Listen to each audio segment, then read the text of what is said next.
Ah, se ve mal así. No importa. Bueno, la clase pasada, si mi memoria no me falla, llegamos hasta acá, ¿no? Terminamos de ver todos los criterios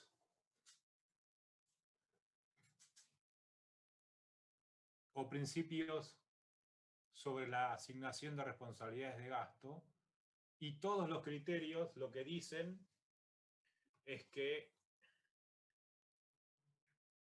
en general hay que descentralizar. Ahora vamos a ver que cuando pasamos a estudiar qué dice la teoría respecto de las facultades tributarias, la cosa se complica un poco más. Sobre todo, quiero que recuerden la lógica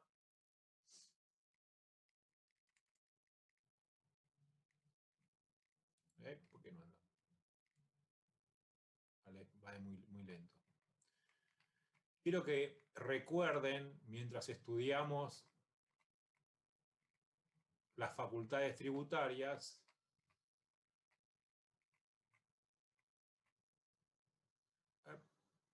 va muy lento esto.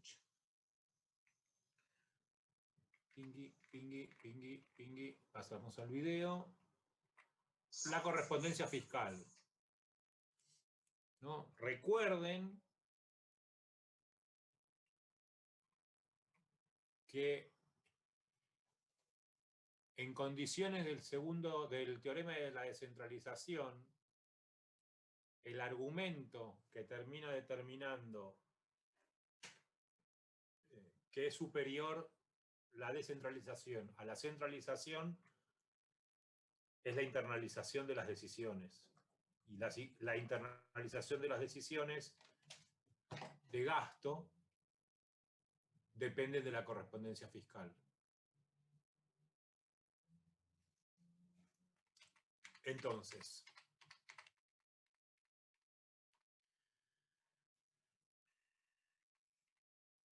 lo que vamos a hacer ahora para estudiar las asignaciones de potestades tributarias es revisar tres conceptos. Perdón, Ricardo, ¿te puedo hacer una consulta? Sí. O sea, vimos que en la diapositiva anterior creo que las 5 ideas recomiendan descentralizar el gasto. O sea, es la conclusión a la que llegamos. Pero no sería, o sea, me quedo con la correspondencia fiscal, que dice que en el caso de que se den las condiciones estas, los 3 supuestos que enumera, recién ahí podríamos decir que son igual deficientes ambas. Entonces No, digo, eso no es la correspondencia fiscal. Lo que vos estás diciendo es el teorema de la descentralización. La correspondencia fiscal no tiene condiciones. Es un indicador. ok, listo, creo que me había confundido con eso. No, la correspondencia fiscal lo único que te dice es, o sea, el teorema de la descentralización te dice que descentralizar, lo que pasa que la gente, disculpen, ¿no? Pero voy a hacer una digresión que me preocupa mucho.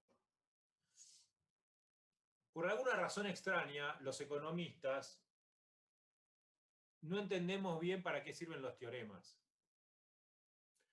Los economistas no nos damos cuenta que los teoremas, cuando nosotros estudiábamos, por lo menos cuando yo estudiaba análisis matemático y estadística, nos la pasábamos estudiando teoremas. En econometría, el curso de econometría era básicamente un curso donde había que estudiar todas las demostraciones de los teoremas de la econometría.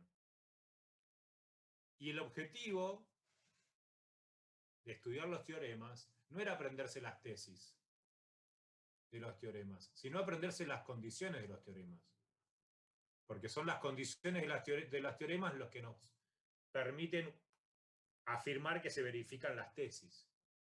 Entonces, el teorema de la descentralización suele ser mal entendido, porque en realidad lo que dice el teorema es, fíjate si se cumplen las condiciones, como todo teorema. Si se cumplen las condiciones del teorema de la descentralización, Descentralizar o, no, o centralizar es equivalente en sentido paretiano. En realidad, el nombre del teorema es engañoso, porque si uno lo piensa un segundo, la forma en que está enunciado el teorema es a favor de la centralización, a pesar de que se llama teorema de la descentralización. Porque lo que nos está diciendo es que el punto de referencia es la centralización. No dice que centralizar es al menos tan bueno como descentralizar. Está planteado al revés. Ahora, verificadas esas condiciones, por ejemplo, estamos estudiando qué hacemos con el alumbrado público. Todos sabemos que el alumbrado público es un bien público local y por lo tanto es un candidato perfecto para descentralizar, ¿no? Lo que nos dice el principio de correspondencia fiscal es, fijémonos si están dadas las condiciones para que el señor que va a decidir sobre el alumbrado público internaliza también los costos de brindar el alumbrado público. Porque esa es la idea más potente del federalismo fiscal. O sea, hagamos un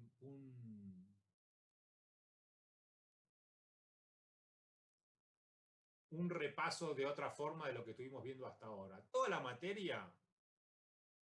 esta materia se trata de ver cómo se puede hacer para que el Estado haga mejor las cosas. Dado que las tiene que hacer, ¿cómo hacemos para que el Estado haga mejor las cosas? Bueno, lamentablemente los economistas nos dimos cuenta hace muchísimos años que más allá de lo que nosotros pensemos, la única forma en que podemos lograr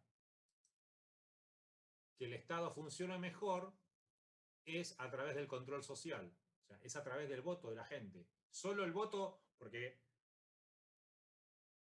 lo que nosotros tenemos que aprender cuando leemos a Bixel o cuando leemos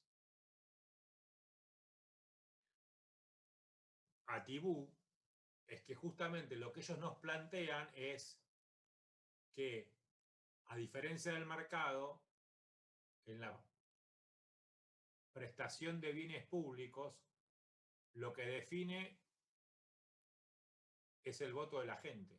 Ahora, la gente no va a votar igual, de la misma forma. Ese es el argumento central de la correspondencia fiscal y de la escuela del public choice. No va a votar igual si, además de recibir los beneficios, paga los costos, a que si solo recibe los beneficios del gasto público.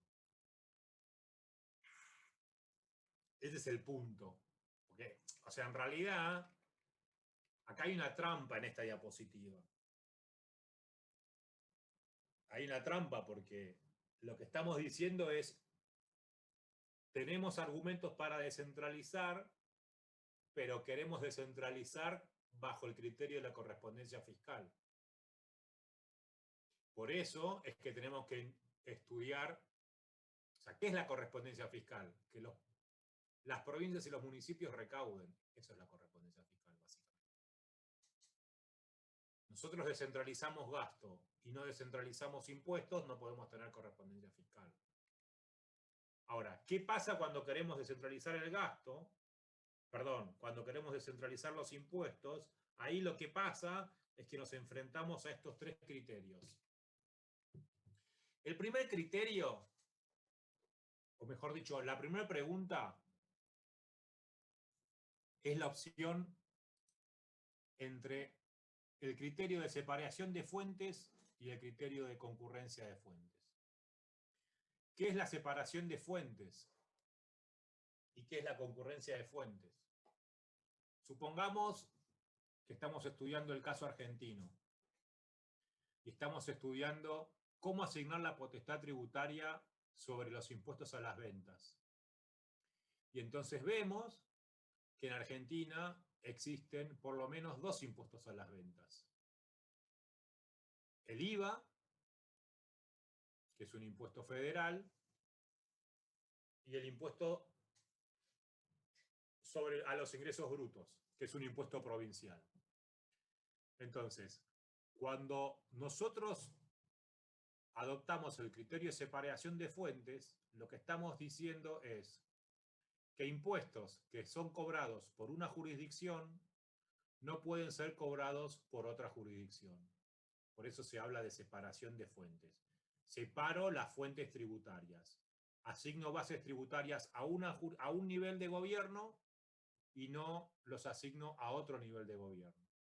El caso este del impuesto a las ventas en Argentina es una excepción al criterio de separación de fuentes. En Argentina, en realidad en toda Latinoamérica, algunos dicen que es por culpa de los argentinos, porque los tributaristas argentinos han sido durante muchísimo tiempo muy influyentes sobre la doctrina de derecho tributario en toda Latinoamérica, en todos los países de Latinoamérica se aplica el criterio de separación de fuentes. En Argentina, ya lo vamos a ver dentro de un rato, creo, no me acuerdo si está la diapositiva o no. La Ley de Coparticipación Federal de Impuestos, que es la Ley 23.548, en su artículo 9, explícitamente dice que las provincias no pueden cobrar impuestos análogos a los que cobra la nación.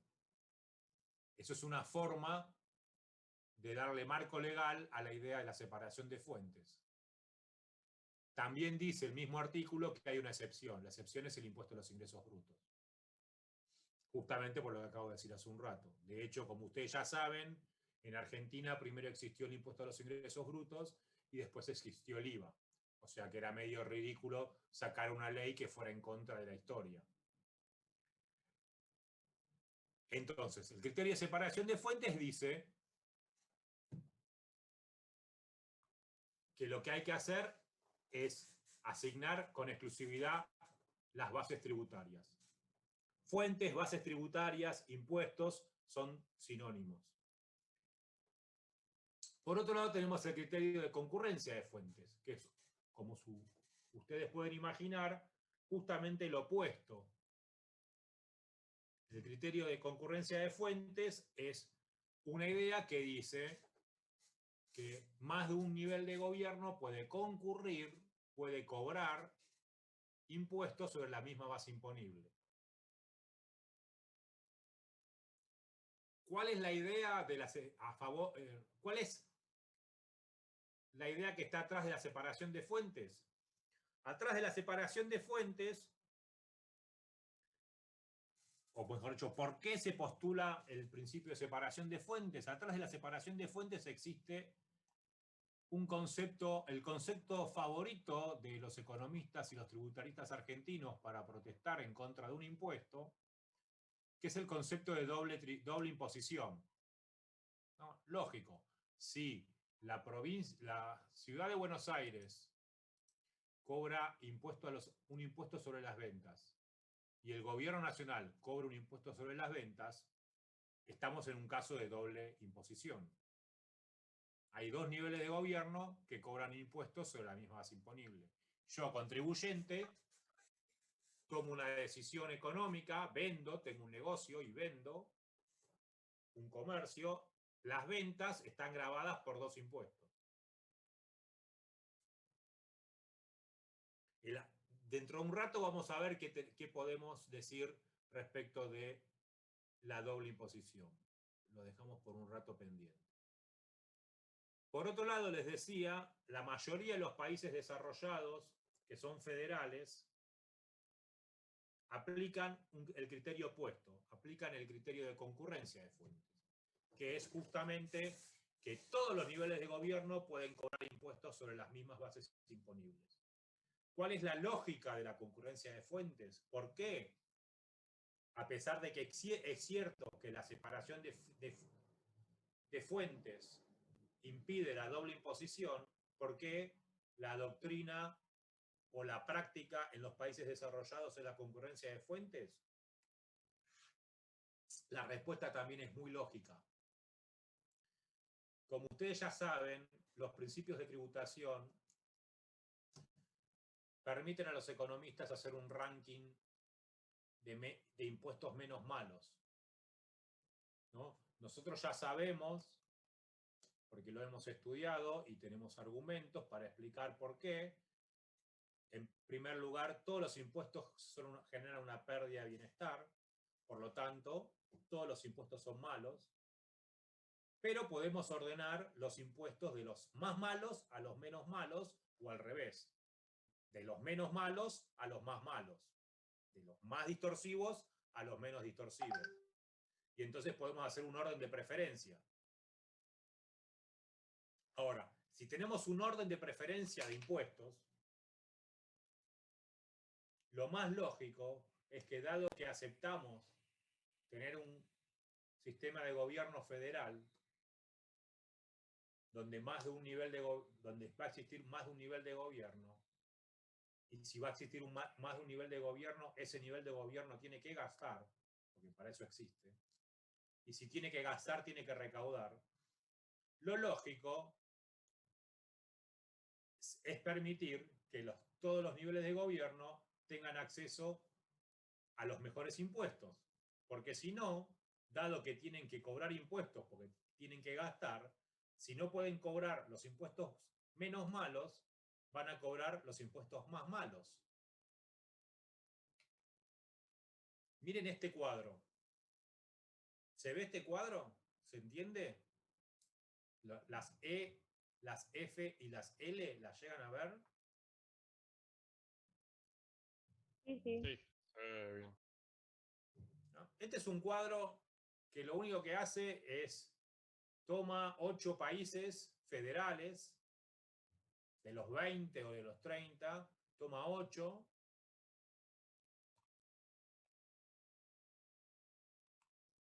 y lo único que hace es ver qué países aplican el criterio de separación de fuentes y qué países aplican el criterio de concurrencia de fuentes, ¿no? Entonces, en la primera columna tenemos los distintos impuestos: impuesto a la ganancia de las personas, impuesto a la ganancia de las empresas, impuesto a la riqueza, impuestos al trabajo, IVA, impuesto a la venta minorista, etcétera, etcétera, etcétera. La F remite al gobierno central o nacional o federal, la E remite al gobierno estadual o provincial, la L remite al mínimo nivel de gobierno, que es el gobierno municipal o comunal. Este cuadro está bueno porque es muy fácil de darse cuenta de que si en una celda de la matriz, ingresos e impuestos países, si en una celda hay más de una letra, quiere decir que hay concurrencia de fuentes en ese impuesto. Si en una celda hay una sola letra, hay separación. Entonces, a simple vista, nosotros podemos ver que Estados Unidos, Alemania, Dinamarca, Canadá, Suiza son países federales que aplican el principio de concurrencia de fuentes en el impuesto a la renta. Colombia, Perú, Italia, Argentina no está, pero ustedes ya lo saben, son países federales que aplican el criterio de separación de fuentes respecto del impuesto a la renta. Y ya sabemos que el impuesto a la renta es el mejor impuesto, ¿no? Entonces, lo que termina pasando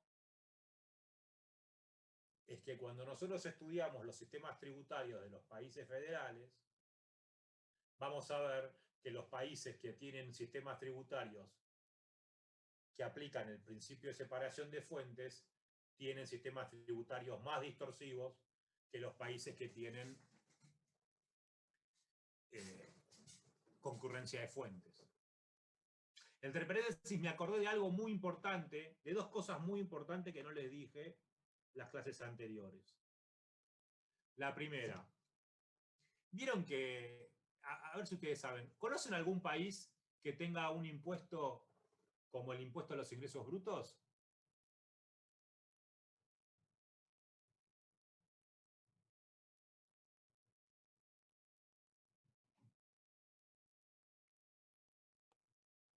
repite la pregunta, profe? Sí, si conocen, ustedes saben que, como ya lo dijimos en la clase pasada, o la anterior, el impuesto a los ingresos brutos es un impuesto muy malo. Y todos los economistas coincidimos en que el sistema tributario argentino tiene uno de sus principales problemas es que existe ese impuesto. La pregunta que cae de cajón es, che, ¿es una exclusividad argentina esto? ¿O existirán otros países que tienen impuestos similares al impuesto a los ingresos brutos? ¿Ustedes qué piensan? ¿Conocen algún caso de un país que tenga un impuesto a las ventas acumulativo, como es el caso del impuesto a los ingresos brutos? La verdad que no conozco. Estados Unidos. Hay estados de Estados Unidos que no solo tienen un impuesto, o sea, como ustedes ya, no sé si yo se los conté la clase pasada,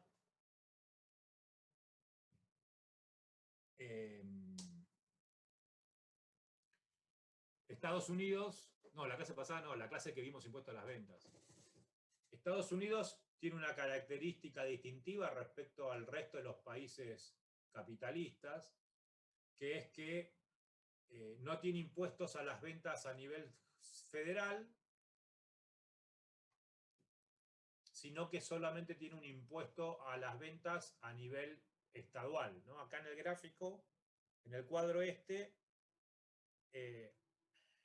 aparece. No está la F. No tiene IVA, Estados Unidos no tiene IVA, es el único país desarrollado que no tiene IVA, sino que tiene un impuesto a las ventas minoristas. Un impuesto a las ventas minoristas que, como lo dice esta celda, es compartido entre el Estado y el municipio.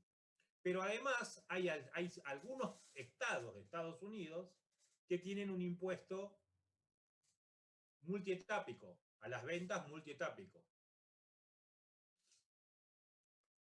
Lo cual no nos debería llamar la atención porque, como hablamos la primera clase de impuesto a las ventas, el impuesto a las ventas es acumulativo, es un impuesto que existía en las colonias españolas en Latinoamérica y que también existió en Alemania a partir de los años 30. Después lo cambiaron, pero lo que quiero decir es, no es un invento argentino.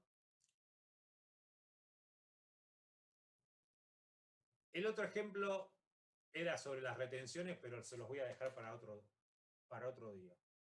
Ahora, volviendo al punto que me importa destacar ahora es, o sea, los países que tienen concurrencia de fuentes comparten las mejores bases tributarias. Los países que no tienen concurrencia de fuentes, que tienen separación de fuentes, son países cuyos estados, sus niveles de gobierno subnacionales, inventan impuestos. Por ejemplo, ¿ustedes escucharon hablar del impuesto al viento?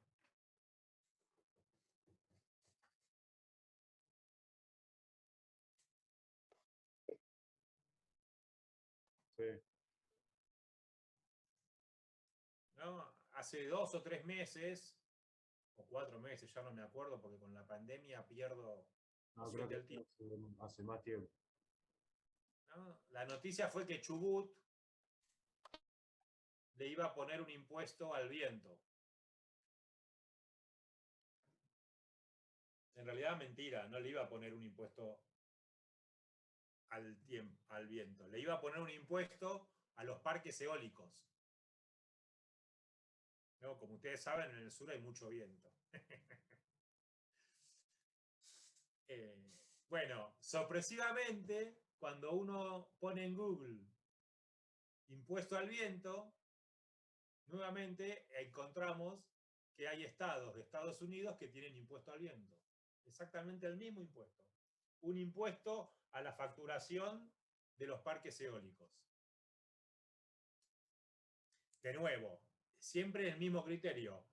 Cuando nosotros adoptamos como sistema de gobierno